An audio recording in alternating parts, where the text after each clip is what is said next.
Bismillahirrahmanirrahim, ketemu lagi dengan Miss Sari. Di video kali ini kita mulai bab baru nih, nama babnya itu aritmetika sosial. Nah, apa aja sih yang dibahas di aritmetika sosial?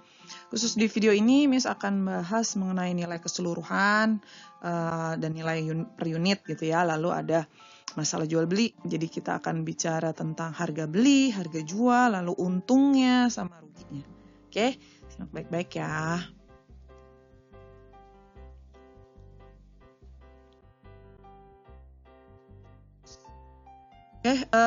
Sebelum masuk ke materinya, Miss, definisi dari aritmetika sosial. Aritmetika sosial itu penerapan dari dasar-dasar perhitungan matematika. Jadi salah satu penerapan matematika ya. Ini yang digunakan dalam kehidupan sosial sehari-hari. Nah, jadi penggunaan perhitungan matematika dalam kehidupan kita nih. Nah, contohnya perdagangan, makanya kita ada jual beli, lalu perbankan dan yang lainnya. Nah, yang pertama kita akan bahas tentang nilai keseluruhan. Nah, nilai keseluruhan itu adalah nilai total dari semua unit yang ada. Ya, jadi secara keseluruhan. Nah, kalau nilai per unit berarti nilai per satu satuan. Jadi cuma satu satuannya ya dari barang atau produknya.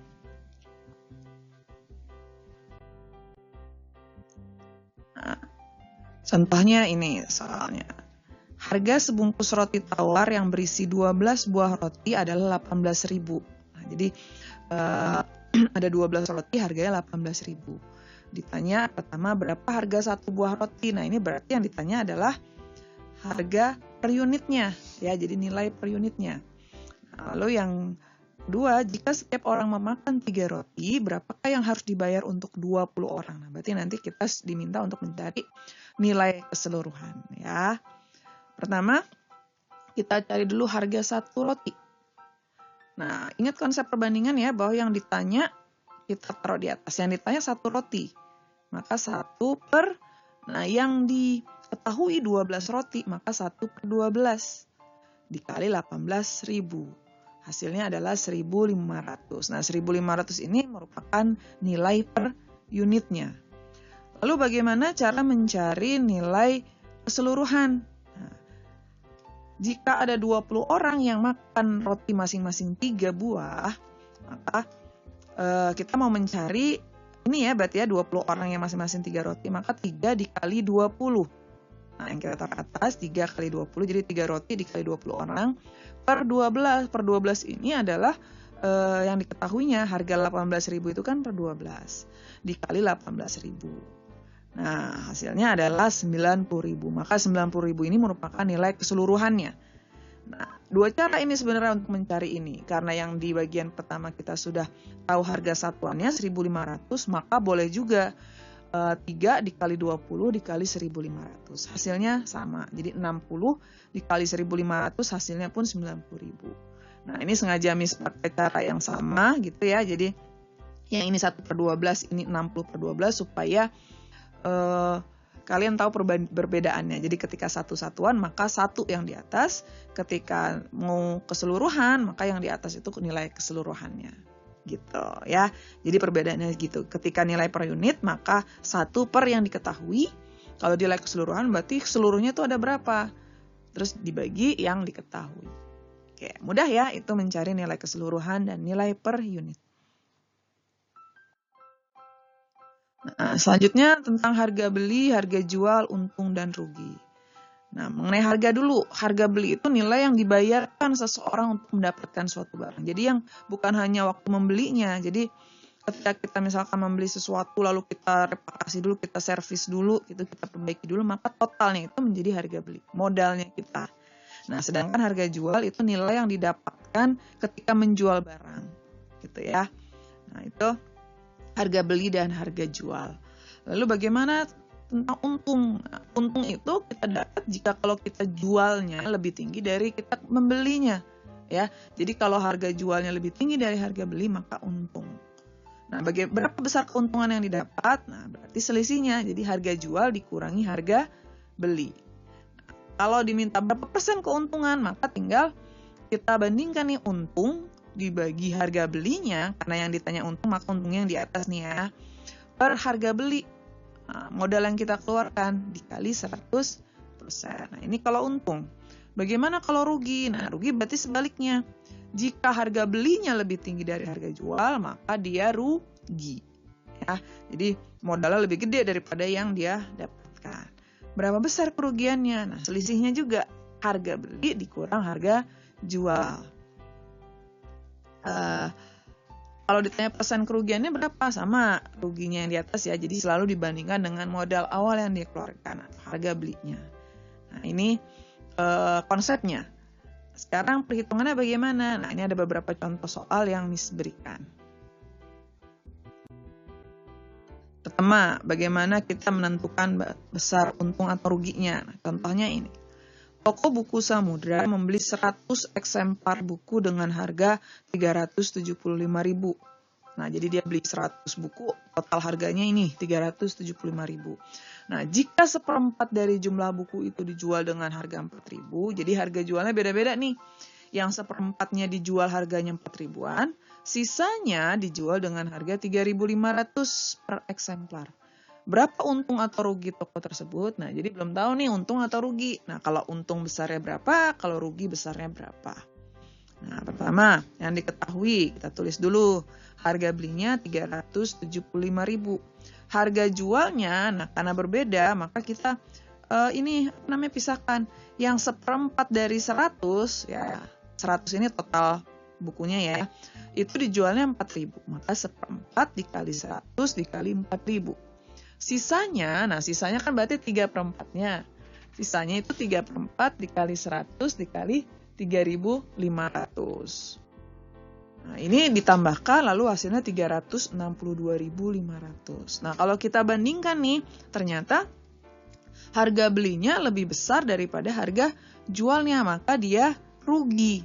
Ya, jadi modalnya 375, dapat uangnya cuma 362, maka dia rugi.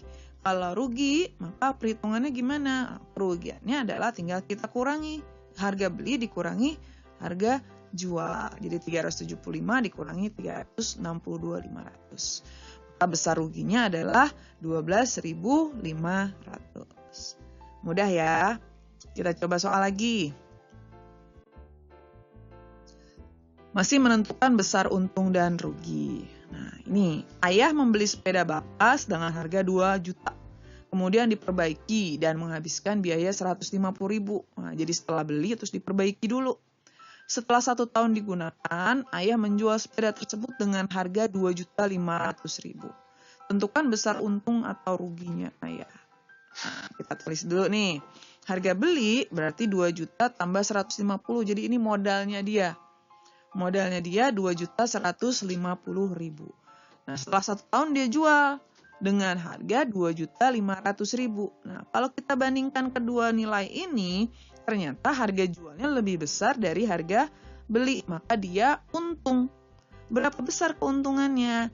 2.500.000 dikurangi 2.150.000 sama dengan 350.000. Maka untungnya dia adalah 350.000. Gitu. Mudah ya? Lanjutkan.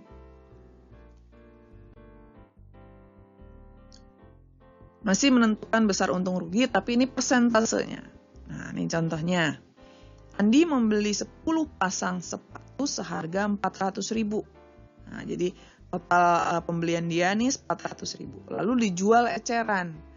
Sebanyak 7 pasang sepatu dijual seharga 50.000. Jadi yang 7 pasang dijual 50.000, lalu yang 2 pasang 40.000. Sisanya disumbangkan. Berarti yang disumbangkan ini tidak ada pendapatannya ya.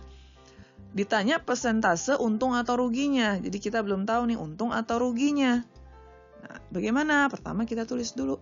Harga belinya 400.000. Lalu harga jualnya, karena berbeda maka harganya pun kita pisahkan. Yang 7 kita kali 50.000. Yang 2 kita kali 40.000. Nah, ternyata total harga jual yang didapat adalah 430.000. Nah, karena harga jual lebih besar dari harga beli, maka dia untung. Berapa besar keuntungannya? Keuntungannya sebesar 430.000 dikurangi 400.000, yaitu 30.000. Sudah selesai belum? Belum. Yang ditanya adalah persentasenya. Nah, maka persentasenya adalah 30.000. Nah, besar keuntungannya dibagi 400.000 dibagi harga belinya dikali 100%. Hasilnya adalah 7,5%. Maka persentase keuntungan yang dia peroleh dari menjual sepatu adalah 7,5%. Mudahlah ini ya. Selanjutnya, masih diminta mencari persentase untung atau rugi. Harga beli sebuah barang 20.000 per lusin. Harga jual per buahnya 1.500. Tentukan persentase untung atau rugi. Nah, di sini ada berbeda satuan ya. Nah, kalau kita mau membandingkan, kita harus sama. Jadi kalau yang harga belinya per lusin, nanti harga jualnya juga per lusin. Gitu. Kalau kita mau per buah, berarti harga belinya harus per buah, harga jualnya juga per buah. Jadi antara harga beli dan harga jual nanti harus memiliki satuan yang sama. Nah, pertama harga belinya 20.000. Berarti ini kita pakai yang per lusin ya. Lalu harga jual satu lusin itu 12 buah, maka harus kita kalikan 12. 12 dikali 1.500 itu adalah 18.000. Nah, kemudian kita bandingkan nih antara harga beli dan harga jual. Ternyata harga belinya lebih besar dari harga jual. Kalau harga beli lebih besar dari harga jual, maka dia rugi. Berapa besar kerugiannya? 20.000 dikurangi 18.000. Sebesar 2.000. Ini ruginya 2.000. Berapa persentasenya? Berarti tinggal kita kalikan 2.000 per 20.000. Kerugian dibagi harga belinya dikali 100%. Maka ruginya sebesar 10%. Jadi dia menjual barang ini rugi ya, ruginya 10%. Nah, ini tentang untung dan rugi. Kita lanjutkan lagi ya. Nah, sekarang menentukan harga jual. Nah, ini contohnya seperti ini. Jadi kita yang ada satu hal yang mau berikan patokan ini ya, patokannya bahwa harga beli itu 100%. 100% itu maksudnya apa? Karena harga beli itu kan modalnya, awal mulanya. Jadi kalau secara utuh itu adalah 100%. Nah, ini yang kita jadikan patokan. Nah, soalnya seperti ini. Seorang teknisi membeli sebuah keyboard dalam keadaan rusak seharga 8.750.000. Keyboard diperbaiki sampai berfungsi kembali dengan biaya perbaikan 2.725.000. Jadi waktu dia beli belum bisa dipakai nih, supaya bisa dipakai dibenerin dulu. Nah, dengan biaya 2.725.000. Ketika butuh uang, teknisi tersebut menjualnya dan ternyata rugi 750.000. Nah, waktu dijual bukannya untung, malah rugi karena dia butuh uang, mungkin ya udah deh cepet-cepet aja dijual ya. Nah, berapa harga penjualan keyboard tersebut? Kita tulis dulu yang diketahui. Harga belinya berarti kita tambahkan ya ketika dia beli dan diperbaikinya. Maka total harga belinya adalah 11.475.000. Lalu ruginya 750.000. Berarti harga jualnya adalah 11.475.000 dikurangi 750.000. Berarti kan dia jualnya lebih kecil ya, di bawahnya beli. Karena dia rugi. Nah, maka dia menjual dengan harga 10.725.000. Begitu. Oke? Mudah ya. Kita coba lagi nih. Nah, menentukan harga jual lagi. Jika yang diketahui keuntungannya dalam persen. Kalau tadi kan yang diketahui keuntungannya dalam rupiah. Nah, ini persen. Bagaimana nih perhitungannya? Nah, contohnya, Pak Amir membeli lemari antik dengan harga 1.200.000. Setelah dilakukan perbaikan, lemari itu dijual dengan keuntungan 40%. Berapa harga penjualannya? Nah, pertama, harga beli 1.200.000. Nah, ingat, harga beli itu 100%. Nah, untungnya 40%. Nah, berarti ingat ya konsep perbandingan yang ditanya di atas. Nah, harga jualnya berarti 140 per 100 kali 1.200.000. Sehingga harga jualnya adalah 1.680.000. Nah, dari mana tadi 140 nih? Harga jual. Nah, kita ingat harga jual itu kan karena dia untung berarti di atasnya beli. Berarti 100 ditambah 40. Jadi sama dengan 140%. Nah, 140% dari sini ya. Jadi ingat yang ditanya ditaruh di atas. Maka 140 per 100 dikali 1.200.000. 100 ini dari mana? Ya ini, dari harga belinya. Persentase harga beli.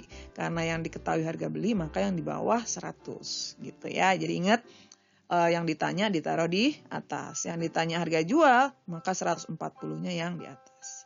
Nah, tinggal 140 per 100 dikali 1.200.000. Sehingga harga jualnya adalah 1.680.000. Gitu. Oke? Kita lanjutkan ya. Sekarang kebalikannya nih. Bagaimana cara menentukan harga beli? Contohnya, Pak Bakri mempunyai toko alat-alat sekolah. Ia membeli 10 lusin pensil. Nah, agar setiap pensil untungnya 500, Pak Bakri harus menjualnya dengan harga 1.800. Berapa harga pembelian untuk 10 lusin pensil tersebut? Nah, bagaimana nih? Kita tulis dulu aja yang diketahui. Pertama, untungnya, nah ini kan masih untung per pensil ya. Nah, dia beli 10 lusin, maka 10 lusin dikali, nah 1 lusin itu kan 12, maka dikali 12, dikali 500. Maka total keuntungan dia itu adalah 60.000. Nah, ternyata harga jualnya itu kan satuannya 1.800. Maka harga jualnya 10 dikali 12 dikali 1.800, yaitu Rp216.000. Nah, kenapa mesti miskalikan 10 sama 12? Karena yang ditanya harga beli untuk 10 lusin. Nah, yang ditanya harga beli 10 lusin, maka kita perhitungannya harus sama semua, harus dalam 10 lusin semua, baik untung maupun harga jual. Nah, dari sini kita sudah tahu, karena dia untung, maka belinya pasti di bawahnya harga jual. Sehingga harga belinya sama dengan 216.000 dikurangi 60.000. Sama dengan 156.000. Maka dia membeli 10 lusin pensil itu dengan harga 156.000. Sehingga dia untung lah ya, dengan dia membeli 10 lusin pensil seharga ini, dia ternyata untung Rp500 per pensilnya. Gitu ya. Mudah kok. Kita lanjutkan lagi.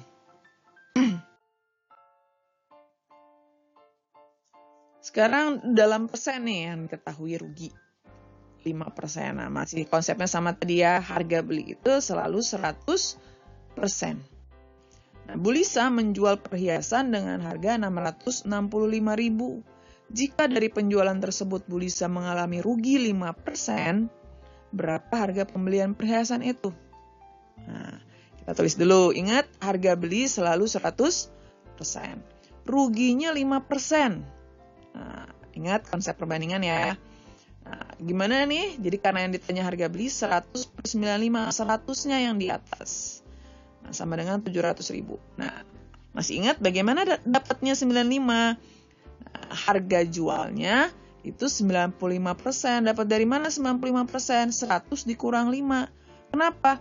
Kalau rugi berarti dia jualnya di bawah harga beli. Maka 100 dikurangi 5.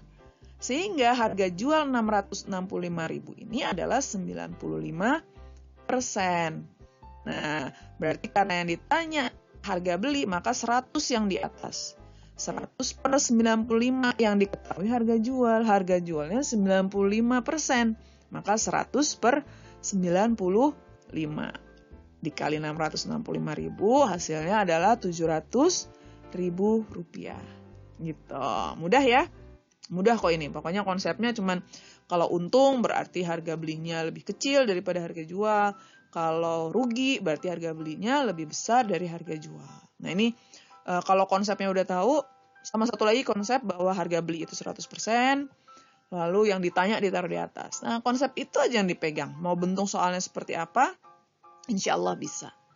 Oke, coba satu soal lagi ya. masih menentukan harga beli nih. Tapi yang diketahui adalah untungnya.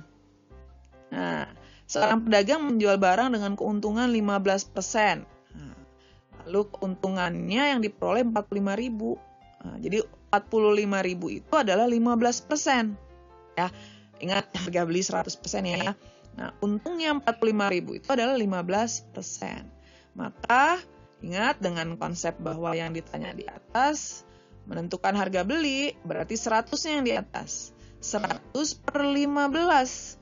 Karena yang diketahui untungnya ya. Jadi 100 per 15 dikali 45.000. Hasilnya adalah 300.000. Maka dia membeli dengan harga 300.000. Gitu. Udah gitu aja konsepnya ya. Mudah. Jadi cukup konsep bahwa untung itu bagaimana, rugi itu bagaimana, lalu harga beli 100%, dan konsep bahwa yang ditanya itu di atas. Udah. Insya Allah seluruh soal tentang perdagangan ini ya, jadi yang jual beli ini untung rugi bisa diselesaikan. Oke, mudah-mudahan apa yang disampaikan di sini bisa bermanfaat. Ketika kalian mendapatkan tugas dari guru bisa dikerjakan, ketika ulangan bisa mendapatkan nilai maksimal, itu ya harapan Miss. Oke, kalau ada yang kurang paham boleh diputar ulang videonya, insya Allah ini cukup jelas. Tapi kalau masih tetap bingung nih, boleh tanya Miss aja. Komen aja di videonya, insya Allah akan Miss jawab. Kita ketemu lagi di video-video Miss Sari berikutnya ya.